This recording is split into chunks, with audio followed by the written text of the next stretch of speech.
me get to the Honorable Senator Hillman Frazier. Good morning, sir. Good morning, What Paul. a pleasure to have you in the studio. Glad to see you this morning. Thank you. Perez, we're getting some feedback. I'm not sure if you've got the door open or what, but if you could take care of that, I would appreciate it. And it's a little bit... No, that's not you, sir. That's me. I appreciate That's the mulligan of the morning. Okay, first of all, did I make you mad or something many years ago because you haven't been on in so long? And if I have, did we forget what the argument was over? And I don't think so, but it's been a long time. It's been quite a while, but I tune into you quite frequently. So well, I appreciate that. But we have nothing to be ashamed of in terms of our relationship. There you go. Absolutely not. I got to tell you. You've got to be one of the longer-serving members of the legislature. Let's see, in 1980 to 1993, you were a House member. In 93, you ran for the Senate and won. So that's, 42 years? Been blessed. 42 years. I mean, you got the experience here. Has anybody else got a 42-year record that's still there? Yes, in fact, two House members, Percy Watson and Tommy Reynolds.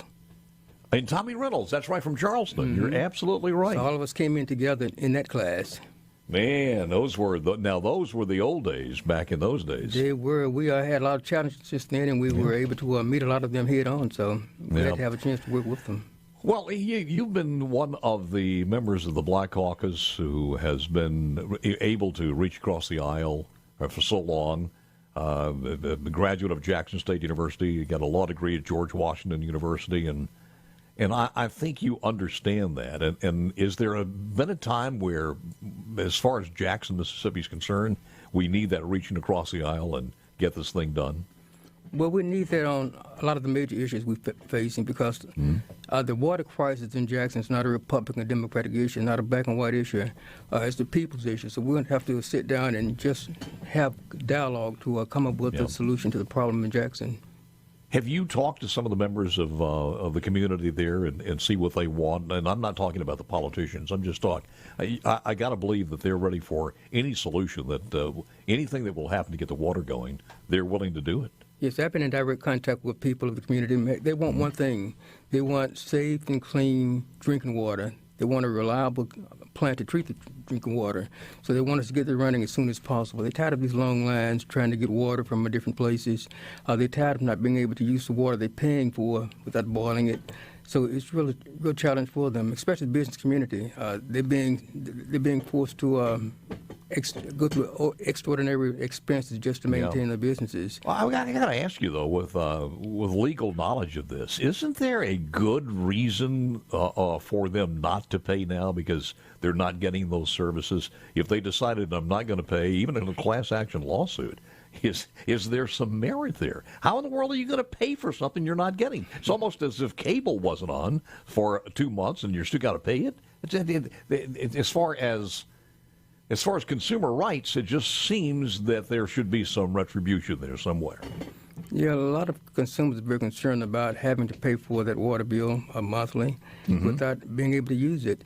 And also add to the water bill, you have sanitation fees and garbage collection and all of that. So everything is in one bill together. Have you, as a state legislature, been involved in this or in any way as far as the city council or with the people in that district? I've been in dialogue with members of the city council, the mayor's office. I've been involved with the discussion. We're trying to come up with a solution to get the water plant running, first of all, because that's the number one concern the citizens have. They should get that water running because we're tired of boil water notices and all of that. Yeah.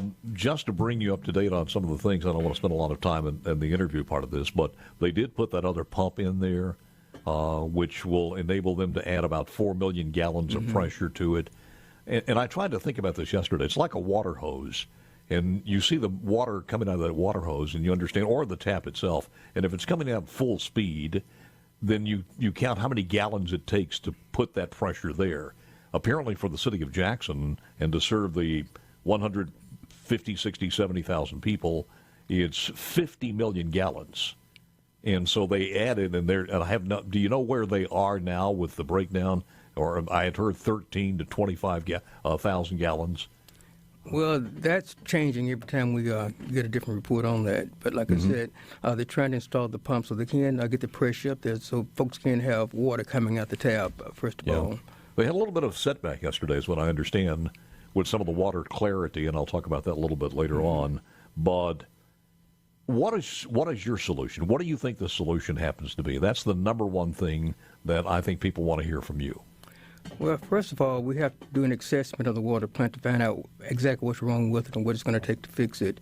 Once we make that assessment, we'll be in position to identify the resources and fix it, because we need a capital city that is functioning, and water is a big part of it. So my solution is to just sit down with the stakeholders to make sure that we get the plant up and running, and then we can talk about a long-term solution after we correct this current problem.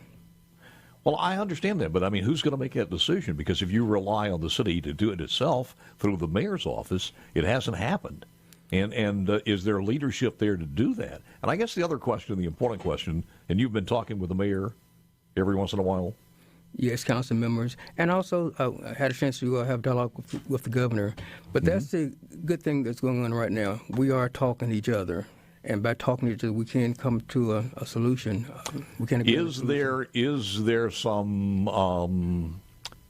Does the mayor is he okay with the possibility of the state having some hand in this, or taking the entire thing? Have you broached that discussion with him? In other words, if the state decided to take it over and put the money into it from the state coffers and federal coffers, will there be some pushback from the mayor? First of all, I don't think the legislature has the appetite to take over the Jackson water system. We don't want to manage it.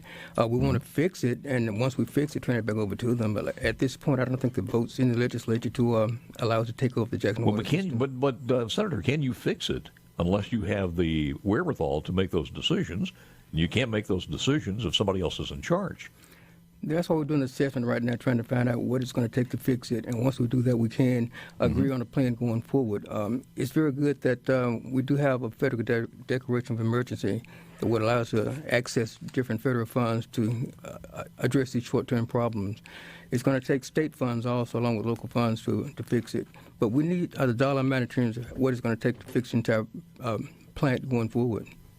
Well, wouldn't you agree, too, when people are outside the district, or whether they're on the Gulf Coast or in DeSoto County, they have some say-so, and rightfully so. If we're going to be putting money into the capital city to fix their problem, we want to make darn sure we have some say-so and that it's how it's used. That's why the legislature is going to look at the different options, how much it's going to take in terms of state resources. Once we get that done, we'll have a chance to sit down and discuss it. But in terms of the citizens throughout the state of Mississippi, they want to make sure that we have a functioning capital city, and running water, clean water is a very, very important part of it. The U.S. Environmental Protection Agency did an assessment, and they did this July of this year, because everybody knew that it was coming for years, and certainly for the last couple of years, they knew that sooner or later this was going to happen, regardless of flooding. But the EPA had a report out, and the problems were highlighted in the report, and here they are. Poor administration, lack of staff, finances are in shambles, customer complaints are unbelievable, lack of routine monitoring and maintenance, it is not being done at the plant, water in storage tanks was not being recycled, there were frequent line breaks, nobody had any control over this at all. And where does the buck stop on all of these things that have happened? Well, in terms of the buck, the mayor's office has responsibility of running that system. But in terms of what's going on right now, the state is stepping in to make sure that we get it up and running using the resources we have available. And also making sure that we access as many federal dollars as possible, because it's going to be a very expensive proposition in terms of staff, and we are trying to identify different staff to bring on while we get it up and running. So that's a good thing about what we're doing right now in terms of the state. Are you in agreement as far as talking to the governor? And I'll ask you this question when we come back in final segment. Sure. For a special session. We'll ask that question to Hillman Frazier, Senator Frazier of District 27, when we return back. And the question I was going to ask you is, what do you think about a special session? Do you think the governor should call a special session to get this done?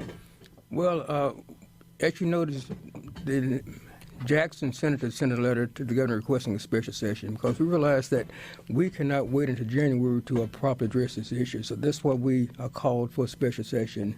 But since then, he has taken the bull by the horns, and he's trying to make sure that we do everything on the state level to get the plant up and running. So once we do that, we'll decide whether or not a special session will be needed to come up with additional. Yeah, but I'm wondering here, because in a special session, you have to vote on something. There has to be a bill somewhere. You can just call a special session and make a directive from the governor's office. If he could, he wouldn't need a special session. Well, so what would the bill look like? I mean, don't you have to have a plan before you do this of some sort?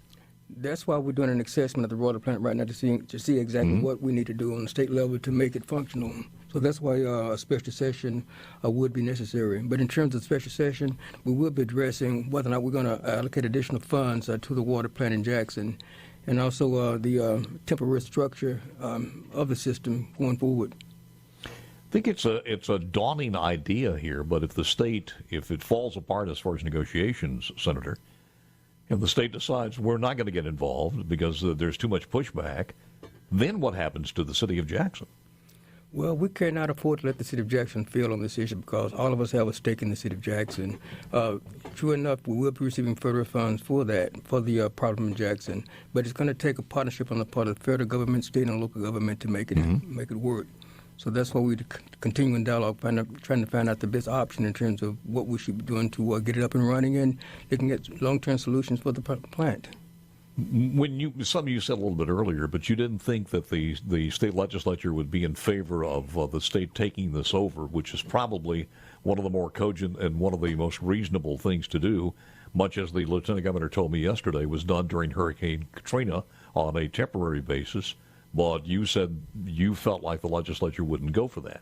Long term. In terms of short-term fix, we're going to have to get involved in that. So that's what we're doing right now. Short-term fix, state involvement to get the plant up and running again. But in terms of long-term, there's not an appetite on the state part to take over the water system in Jackson, Tupelo, any place in the state. Well, I agree with you. I think long-term, as far as taking over a school, I don't think the state ought to be able to take over a school long-term, but sometimes short-term it is necessary. There were about 4 different plans being kicked around by some of the public officials. Number one was creating some type of new board or whatever to take permanent control of the city's water system. That's the one you said you did not think that there was much of an appetite for that. The next was creating some kind of regional water authority to run the system, which also serves Byram and parts of Hinds County, and I think in the sewer thing, also Ridgeland. So it is important for not just those people, but I think altogether close to 170,000 people. The third was putting the city water system in a temporary conservatorship run by the State Public Service Commission with the goal of passing the system back to the city leaders after the service has been restored. And then the fourth was privatizing Jackson's water system, leasing it to a private company that would manage it moving forward. Any of those you think is a better idea than the other? Well, still trying to analyze all of those different plans in terms of what's best going forward. I have not concluded at this point about the best plan going forward, but like I said, there's dialogue looking at different options, trying to find out what's going to work best in this situation. But like I said, it's going to take an open mind on the part of the city and also the state to make it work. And so that's what we're doing, trying to make sure that we sit I think down. it's the only way because, as people have said, it's an insurmountable task because we've let it go this far for them to be able to do this on their own financially or any other ways as far as management, it seems, at this particular time. Because do you live in the city of Jackson itself? I certainly do. I'm born and raised here in Jackson. Is water coming out at your house okay? We lost water pressure at one point in my house, but right this morning the water was flowing. I was able to take a shower before coming here this morning, so we do have. But you're still under boil water notice at your home? Yes, in fact, we cannot use the water for anything, drinking, brushing our teeth, and things like that. So yes. And the other situation is on the garbage. Has that affected you as a citizen in any way as far as the garbage is concerned, and that dispute that they're having? Well, I think that the citizens are very tired of the city focusing on a garbage contract, but our garbage is being picked up right now by Richards, and in terms of his contract, that's something the city is going to have to come to grips with. The mayor and the city council should be able to sit down and come up with a reasonable solution on the garbage problem. Yeah. But like I said, citizens are very tired of hearing about that garbage contract dispute between the mayor and the council members. But like I said, we want to focus on what most important to them right now. I got you. Clean, Have you, safe by the way, water. and I'm almost out of time. Yes. Have you actually heard a number? Is it $1 billion sewer, $1 billion for the water? Is the number? Have you heard a number? Well, the numbers keep on changing. Like I said, Yeah, they once do we change. take the assessment, we're going to have a better idea of how much it's going to take to One fix final the system. question. You got 10 seconds to answer Sure. it. How many bow ties do you own? That's a very good question. I just like them. Well, I mean, is it 5, 10, 20, 30? More than that. More than 30. The walk-in closet at your house, I'm sure, is pretty heavy on that one. Always good seeing you, sir. Don't be a stranger. Senator Hillman Frazier, thank you for coming in. I appreciate it very much. Well, thanks for having me.